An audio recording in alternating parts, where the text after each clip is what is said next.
आलमगीर तरीन को जिल्द की कौन सी मर्ज जो है वो लाहक थी और ये मर्ज कितनी खतरनाक है। ये मर्ज से लाहक होने से क्या इंसान खुदकुशी की तरफ माइल होता है? जदीद दौर में इस मर्ज का कोई इलाज मुआलजा मौजूद है या नहीं? मज़ीद जानते हैं डिप्टी ब्यूरो चीफ मियां नवीद से, जो कि इस वक्त सर्विसेज अस्पताल लाहौर में माहिर अमराज जिल्द डॉक्टर सलमान हसीब चौधरी के साथ मौजूद हैं। जी मियां नवीद, बताइएगा। जी बिल्कुल, जो है वो जहांगीर तरीन के भाई आलमगीर तरीन ने खुदकुशी की है। इंतहाई अफसोसनाक वाक़या है और एक ख़त उन्होंने लिखा है और ख़त में जो है वो जो तहरीर किया गया है उसमें ये बताया गया कि उनको एक स्किन डिज़ीज़ थी। तो ये स्किन डिज़ीज़ क्या थी, क्या वाकई इंसान इस डिज़ीज़ की वजह से इंसान जो है वो ख़ुदकुशी का इक़दाम उठाता है और ये कितनी ख़तरनाक है, क्या इसका इलाज मुआवजा मौजूद है? इस हवाले से माहिर अमराज skin disease dermatologist doctor Salman Haseeb Chaudhry मेरे साथ मौजूद है। इन्होंने एक रिसर्च भी की है और वो क्या की है, क्या इस हवाले से हम उनसे पूछते हैं कि ये मर्ज़ क्या। डॉक्टर साहब, ख़ास तौर पर इतनी बड़ी शख्सियत, यानी कि अगर बात कर लें कि एक मीर तरीन बंदा, वो सिर्फ इस वजह से उसने जो ख़त लिखा है कि उसमें कहा है कि जी मैं अच्छी ज़िंदगी गुजार रहा था, लेकिन इस बीमारी की वजह से जो मुझे श्रीलंका से लगी, मैं जो अभी इक़दाम उठा रहा हूँ।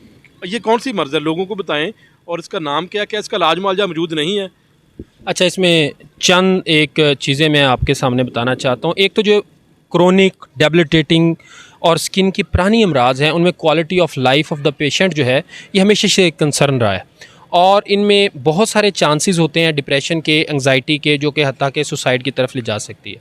दूसरी बात, ये जो उनको बीमारी थी डिस्कॉइड डर्माटाइटिस, फिर उनको सेब्रिक डर्माटाइटिस पुराना चल रहा था और रिसेंटली उनको ब्लेफराइटिस भी डेवलप हो गया था और उन्होंने लिखा है, वो ख़त सोशल मीडिया पे घूम रहा है कि ही वाज टेकिंग स्टीरॉइड्स। एक तो ये है कि ये जो बीमारी है उनको श्रीलंका से नहीं लगी, ये मूजी बीमारी नहीं है, ये एक दूसरे से फैलती नहीं है। ये एक ऐसी बीमारी है जो इसको हम ये नहीं कह सकते कि एक दूसरे से फैलाव किसी भी तरह मुमकिन है। तो he was having a disease जो कि क्रोनिक डिज़ीज़ है, जल्दी ट्रीट नहीं होती, लोगों को साल इस बीमारी का शिकार रहना पड़ता है और इस बीमारी में जितनी भी डर्माटाइटिस की क्रोनिक कॉजेज़ हैं उनमें ये एक बड़ा कॉमन फिनोमिना है कि लोग एंग्जाइटी में, डिप्रेशन में चले जाते हैं और फॉरेन कंट्रीज़ में जहाँ पे ये ज़्यादा हैं वहाँ पे सुसाइड के चांसेस भी बहुत ज़्यादा हैं। सेकेंडली, आप देखें, उन्होंने कहा वो स्टीरॉयड ले रहे थे, तो स्टीरॉयड एक ऐसी चीज़ है जो आपकी एंग्जाइटी को, डिप्रेशन को इंक्रीज़ कर देता है।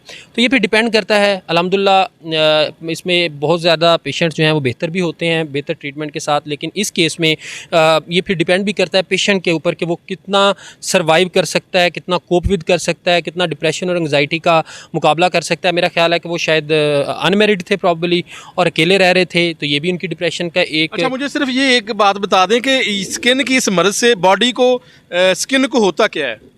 देखिए, इसमें जिल्द पे एक्जिमा हो जाता है, जिल्द पे सोजिश हो जाती है, डिसफिगरमेंट हो जाती है, आपका चेहरा जो है ये भी एक डिप्रेशन की बड़ी वजह बन जाती है कि आप एकदम आपने साल अपनी स्किन को नॉर्मल देखा है और फिर आपकी जो स्किन है वो उसके ऊपर जो है रेशेस पड़ जाएं, उसके ऊपर जो है वो उसकी साख्त ख़राब हो जाए, उसके आप दिखने में थोड़ा सा आपको लगे कि आपका बॉडी में डिस्मॉर्फिया है। अच्छा, सादा अल्फाज में बता दें कि नाम क्या है इस मर्ज़ का जो डिप्रेशन की तरफ लेके जाती है, स्किन की ये डिज़ीज़ है ये? अच्छा, इसमें मैं वाज़े बता दूं कि जितनी भी स्किन की डिजीज़ हैं, स्पेशली जो चेहरे पे होती हैं, जिससे आपका चेहरे की कॉज होती है, उसमें डिप्रेशन चेहरे पे होती है, ये चेहरा भी इसमें इन्वॉल्व होता है, वो उनमें डिप्रेशन के, एंग्जाइटी के चांसेस बहुत ज़्यादा होते हैं और ये चाहे वो विटलाइगो हो, चाहे वो डर्माटाइटिस हो, चाहे बहुत शुक्रिया डॉक्टर साहब। डॉक्टर सलमान हसीब चौधरी का यही कहना है कि स्किन की जितनी भी डिजीज़ है, बीमारियां हैं, वो आपको डिप्रेशन की तरफ लेकर जाती हैं। तो ये भी मर्ज़ जो है वो।